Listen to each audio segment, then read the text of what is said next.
नमस्कार मंडळी, कसे आहात तुम्ही? Tell me the comment section below. तसं तर हा माझा ऑफिशियल इंट्रो आहे, जो की मी दरवेळेस विसरून तरी जाते किंवा मला दुसरं काहीतरी कव्हर अप करायचं असतं. लास्ट व्हिडिओमध्ये तसं मी तुम्हाला सांगितलं होतं की मी मेथीच्या थेपल्यांची रेसिपी शेअर करणार आहे. पुढे ती बघूयात, पण त्याआधी मॉर्निंग रुटीन सांगते. सकाळी उठून पहिल्या चपात्या करून घेतल्या, कारण डबे जाणार होते आणि नाश्त्याच्या तयारीसाठी लागले. लगोलगच मेथीची सुक्की भाजी, फ्लॉवरची सुद्धा सुक्की भाजी, कारण डब्याला सुक्कीच भाजी जाते. पण त्याआधी पोहे वाफलवून घेतले. आणि पोहे हा एक असा नाश्ता आहे ना, की तो सगळ्यांनाच आवडतो, कोणाचे काही नखरे नसतात त्याच्यामध्ये. आणि त्यावरती वरतून सुक्कं किंवा मग ओलं खोबरं, मग तर कोण नाही म्हणतच नाही त्याला. स्वतःसुद्धा नाश्ता करून घेतला आणि मग स्वयंपाकासाठी लागले.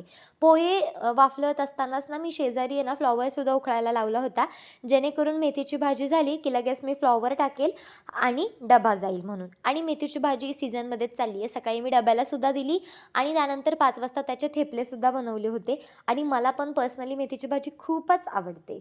आणि आता थंडीचे दिवस चाललेत ना, त्याच्यामुळे काय होतं माहिती आहे का, सकाळी जर लवकर उठलं तर ती थंडीमध्ये 2-3दा तरी हमखासच चहा होतोय. मग स्वतः पण चहा घेतला आणि सगळ्यांना चहा पण देऊ केला. आणि मेथीची भाजी केली आहे म्हटल्यानंतर हमखास त्याच्यामध्ये गरमागरम ज्वारीची किंवा बाजरीचीच भाकरी पाहिजे. पर्सनली मला बाजरीची भाकरी आवडते, पण आमच्यात अशी जास्त बाजरी खात नाहीत. मग ज्वारीची भाकरी स्वतःसाठी टाकून घेतली आणि मग ताट वाढून घेतलं, दहीसुद्धा घेतलं होतं. आणि आता थेपल्यांची रेसिपी बघूयात. बनवायला तर खूप सोप्या आहेत. 4च लोकांचं प्रमाण सांगते मी, कारण मी ते नाश्त्यासाठी बनवत होते 5 वाजता. गव्हाचं पीठ घेतलं इथे मी 2 वाटी मोठे. हळद, लाल तिखट टाकायचं, लसूणचं नाही टाकायचं, आपलं साधं तांबडं तिखट असतं ते वालं टाकून घ्यायचं. धना पावडर टाकली होती.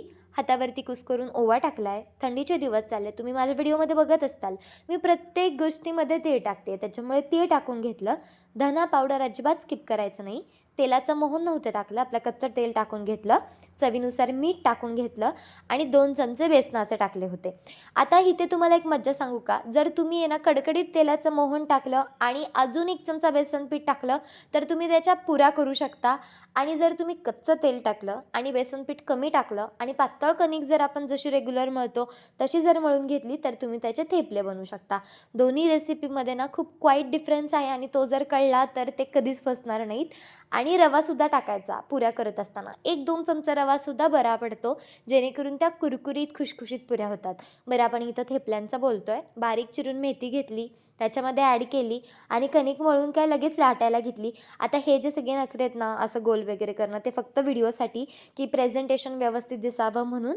बाकी मी चपातीसारखं लाटून घेतलं होतं गव्हाच्याच पिठावरती. तुम्ही तांदळाची पिठी वापरू शकता. तुपावरती भाजा किंवा तेलावरती भाजा, हे मऊच होतात आणि अगदी 2-3 दिवस आरामात राहतात. पण ते टिकतच नाहीत, कारण ते इतकेच टेस्टी बनतात त्याच्यामुळे. दही, लोणचं, गूळ असं पारंपरिक ताट तयार करून घेतलं आणि सगळ्यांना गरमागरम वाढलं. सगळ्यांनी खूप आवडीने खाल्लं.